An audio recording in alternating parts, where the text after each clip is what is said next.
Welcome to our channel. Today we how to enable Claude in AWS Bedrock for text automation, detailed guide step by step clearly. Begin by logging into your AWS Management Console. Navigate to the AWS Bedrock service from the Services menu. Once in the Bedrock dashboard, select the option for Model Management.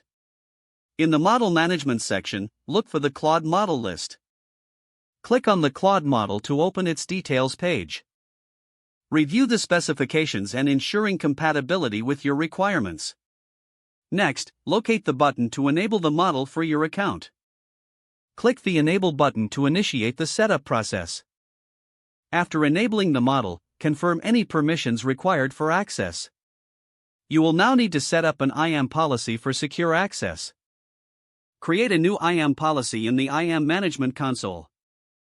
Define the policy to allow permissions for AWS Bedrock and Claude model usage.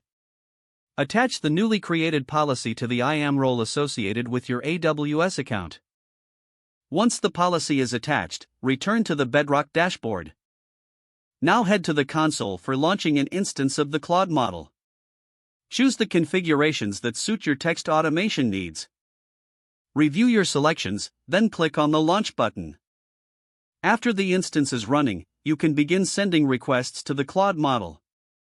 Use the provided API endpoints for integrating Claude with your automation workflows.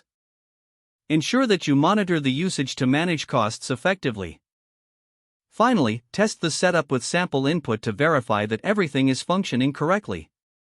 If the page does not load, refresh the browser or try again in a private or incognito window. Make sure you are using the correct email address, then retype it carefully to avoid small typos. If your password is not accepted, use the reset option and create a new strong password you can remember. Check your spam folder for verification or security emails, then complete any requested confirmation steps. Enable two-factor authentication if available to improve account security and reduce unauthorized access risk.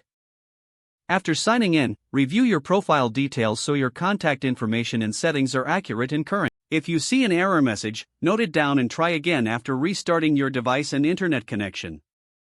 Don't forget to like this video and subscribe to our channel for more step-by-step tech guides.